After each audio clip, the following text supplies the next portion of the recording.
بسم اللہ الرحمن الرحیم۔ شروع اللہ تعالیٰ کے بابرکت نام سے جو بڑا مہربان اور نہایت رحم کرنے والا ہے۔ اللہ تعالیٰ قرآن پاک کی سورہ مومنون میں ارشاد فرماتا ہے، اور کیا تم یہ خیال کرتے ہو کہ ہم نے تجھے بیکار پیدا کیا اور تمہیں ہماری طرف لوٹ کر نہیں آنا؟ پیارے دوستو، کیا آپ جانتے ہیں کہ جس دنیا کے اندر ہم جی رہے ہیں یہ ایک دھوکہ اور فریب ہے، اور یہ خوبصورت اور دلکش نظر آنے والی دنیا نے ہماری آنکھوں پر پردہ ڈالا ہوا ہے، اور اس کے پیچھے کا منظر بہت ہی خوفناک اور ہیبت ناک ہے۔ جب یہ انسان مر جاتا ہے تو اس وقت انسان کی آنکھوں سے پردہ ہٹ جاتا ہے، اور یہ مرنے والا انسان ایک نئی دنیا دیکھتا ہے جو اس کی حقیقی اور اصل دنیا ہوتی ہے۔ پیارے دوستو، اس بات کے اندر کوئی شک نہیں کہ ہر انسان کو اس خوبصورت نظر آنے والی دنیا کو چھوڑ کر اپنی حقیقی دنیا کی طرف سفر کرنا ہے، اور اس دنیا کو چھوڑنے کے بعد نئی دنیا میں داخل ہونے کے بعد کبھی بھی انسان اس دنیا میں واپس لوٹ کر نہیں آئے گا۔ پیارے دوستو، کیا آپ جانتے ہیں کہ جب انسان کی موت کا وقت قریب آ جاتا ہے اور مرنے سے 40 دن پہلے فرشتے اس مرنے والے انسان کے بارے میں کیا کہتے ہیں، اور آسمان پر انسان کی موت کا فیصلہ کس طرح کیا جاتا ہے، اور روح نکالنے والے فرشتے اس انسان کے پاس آ کر کیا کہتے ہیں، ان تمام تر سوالات کے جوابات قرآن و حدیث کی روشنی میں آج کی اس ویڈیو میں ہم آپ کو بتائیں گے۔ لہٰذا آپ سے گزارش ہے کہ ہماری اس ویڈیو کو آخر تک ضرور دیکھیے گا۔ پیارے دوستو، اللہ تعالیٰ نے قرآن پاک میں انسان کی تخلیق کا مقصد بیان فرما دیا کہ ہم نے انسان کو صرف اور صرف اپنی عبادت کے لیے پیدا کیا، اور ساتھ ہی اللہ تعالیٰ نے انسان کی موت کی گھنٹی بھی بجا دی، اور مرنے کے بعد ہر انسان کو اللہ کی طرف لوٹنا ہے اور اپنے اعمال کا بدلہ لینا ہے۔ پیارے دوستو، اللہ تعالیٰ کے عرش کے نیچے ایک درخت ہے جس کا نام سدرۃ المنتہا یا شجرۃ المنتہا ہے۔ یہ درخت کتنا بڑا ہے، اس کا اندازہ اس بات سے بخوبی لگایا جا سکتا ہے کہ اللہ تعالیٰ نے اس کائنات کے اندر انسانوں اور انسانوں کے علاوہ جتنی بھی مخلوقات کو پیدا کیا ہے، ان کی تعداد کے برابر اور ان کی گنتی کے برابر اس درخت کے پتے ہیں، اور ہر ایک پتے پر ہر ایک انسان اور جاندار کا نام تحریر ہے۔ پیارے دوستو، جب انسان کی موت کا وقت قریب آتا ہے اور اس کی عمر ختم ہو جاتی ہے اور انسان کی موت واقع ہونے میں 40 دن باقی رہ جاتے ہیں، تو اس وقت حضرت اسرائیل علیہ السلام کے سامنے اس درخت کا ایک پتا گر جاتا ہے۔ اس پتے پر اس بندے کا نام تحریر ہوتا ہے جس کی موت واقع ہونے والی ہوتی ہے۔ اس طرح جب سدرۃ المنتہا سے جس انسان کے نام کا پتہ اس وقت گر جاتا ہے تو آسمان کے تمام فرشتے اس شخص کو مردہ کہنا شروع ہو جاتے ہیں، اور وہ مرنے سے 40 دن پہلے فرشتوں کی لسٹ میں مردہ لکھ دیا جاتا ہے۔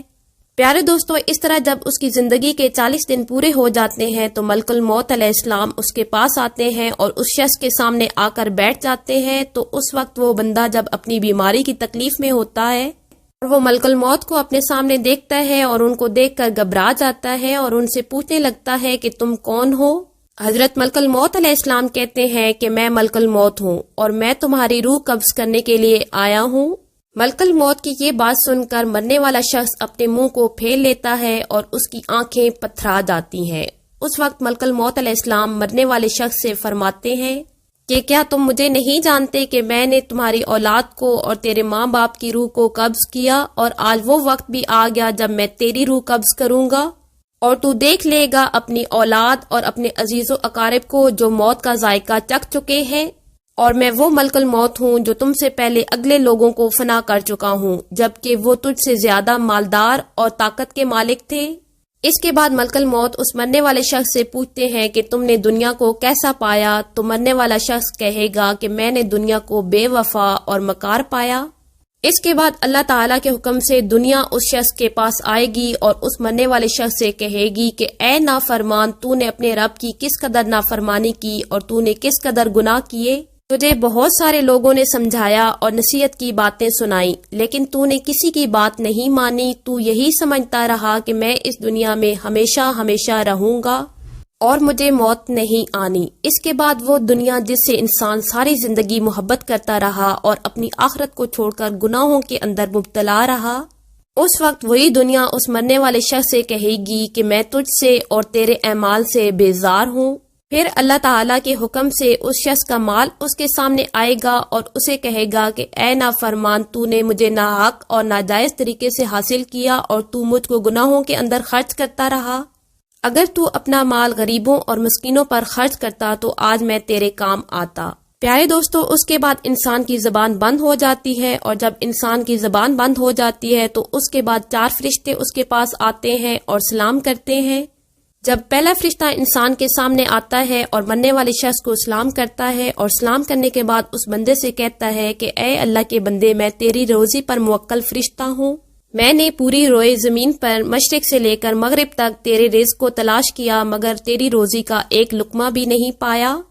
اس کے بعد دوسرا فرشتہ آتا ہے اور سلام کرنے کے بعد اس مرنے والے شخص سے کہتا ہے کہ اے اللہ کے بندے، میں تیرے پانی پر موکل فرشتہ ہوں، میں نے پوری روئے زمین پر مشرق سے لے کر مغرب تک تیرے پینے کے پانی کو تلاش کیا، لیکن تیرے پینے کے لیے مجھے ایک قطرہ بھی نہ ملا۔ اس کے بعد تیسرا فرشتہ آتا ہے اور سلام کرنے کے بعد کہتا ہے کہ اے اللہ کے بندے، میں تیری سانس پر موکل فرشتہ ہوں، میں نے پوری روئی زمین پر مشرق سے لے کر مغرب تک تیری سانس کو تلاش کیا، مگر تیرے لیے ایک سانس بھی نہ پایا۔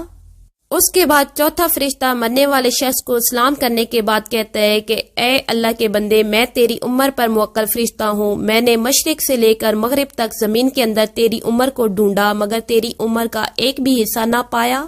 اس کے بعد نامہ اعمال لکھنے والے 2 فرشتے اس مرنے والے شخص کے پاس آتے ہیں اور اس کو نامہ اعمال دکھاتے ہیں۔ جب مرنے والا شخص اپنا نامہ اعمال دیکھتا ہے تو اس وقت میت کی آنکھوں سے آنسو جاری ہو جاتے ہیں، اور وہ مرنے والا شخص اپنے دائیں بائیں دیکھنا شروع ہو جاتا ہے اور اپنا نامہ اعمال پڑھنے سے گریز کرتا ہے۔